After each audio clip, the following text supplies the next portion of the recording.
Hi everybody, my name is Will and I'm fortunate enough to work here among the plants at Cornell Farm. Today I wanted to talk to you a little bit about one of everybody's favorite holiday plants, the poinsettia. That's how I say it, others say poinsettia.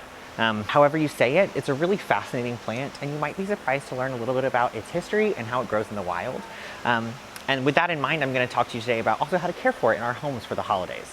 Although they look a certain way in cultivation, this is kind of what we're used to. They come in lots of different colors, as you can see around me.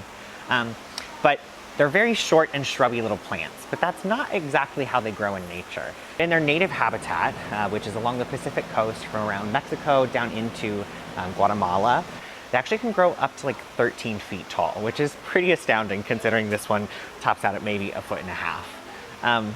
But they are grown specifically this way. They're pinched and pruned a specific way for the nursery trade, which is how we end up with the beautiful floral quality specimens that you see here. You might be surprised to learn that these beautiful red, what appear to be petals, actually aren't. If you look very closely, you might be able to see these little insignificant yellow, they look like stamens in the center. These are actually the true flowers of this plant. The beautiful red colored modified leaves are a type of bract, which is really interesting. These are actually a species of euphorbia, so they're related to some of the garden plants that we sell over at the patio. And in fact, the scientific name of this plant is Euphorbia pulcherrima, which means the most magnificent of the euphorbias, which I think is fitting considering how just saturated this color is and how lovely they are. There's actually some disjunct populations that are in the interior of Mexico that we can trace back to Aztec cultivation. So they actually would have farmed this plant and used it for a dye that would be a purplish or a reddish hue. And then it also, if you've ever broken a stem on one of your poinsettias, which we're very good about not doing that here at the nursery, but you will notice that there's a milky sap that gets exuded from these plants, which is traditionally considered to be toxic, if mildly so. It can irritate some people's skin if you get into contact with it. So it's a good idea to be careful when handling them. But I've heard it said that the difference between poison and medicine is dosage, and that seems to be true for the Aztecs at least. I wouldn't recommend using this medicinally, but they did use it as a fever reducer, that white milky sap that is actually common to a lot of euphorbias, including the ones at the patio. So the name that we know this plant by is not the one that the Aztecs would have used. For the majority of history and prehistory, this plant would have been known by the Nahuatl name, Cuetlaxoxi. One of the reasons that this plant nowadays is considered to be associated with Christmas is because it is a winter bloomer in its native range, meaning that it bloomed around the time of Christmas when Catholic friars first came to the Americas and were looking for ways to celebrate and incorporate the cultures of the Americas as a conversion technique of sort of enculturation. Let's say we're going to take this plant with its lovely red flowers in winter bloom time and attach Christian meanings to it. In Spanish, which would have been the language that most of the Catholic Franciscan friars would have been using to talk about this plant and give it significance within the context of Christianity, this plant is called La Flor de Nochebuena, which is Christmas Eve flower. Which relates to lots of legends that have sort of arisen over the years, including one of a young girl who was going to Mass on Christmas Eve and didn't have a gift for Jesus, and so she knelt by the road, so they say, and picked a bouquet of what was just weeds, but upon setting them on the altar of the church, they sprung forth with these beautiful red blossoms. So this plant has associations with Christmas that date back to the arrival of Christianity in the Americas, but it didn't really catch on until later as a plant that we would recognize in the nursery trade now in North America and in the United States specifically. That could be attributed to the man from whom we derive the name poinsettia, Joel Roberts Poinsett, who was an American diplomat and a botanist from South Carolina. And on a diplomatic mission to Mexico, he actually saw this plant blooming and decided that he wanted to try to grow it himself. And he sent cuttings back to his greenhouses in the United States.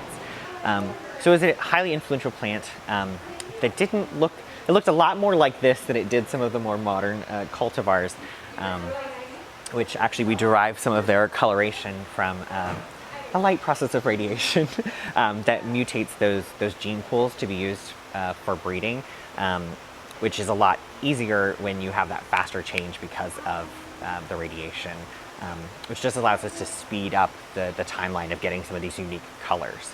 But it's perfectly harmless. There's not radiation hiding in your poinsettias at home.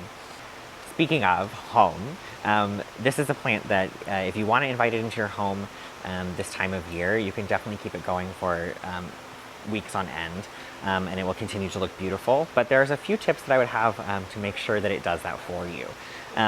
So first of all, this is a plant that it hails from Mexico, and it is not the most hardy or tolerant of extremes of temperature. And so that's something that you want to watch out for if you have, it does want bright light.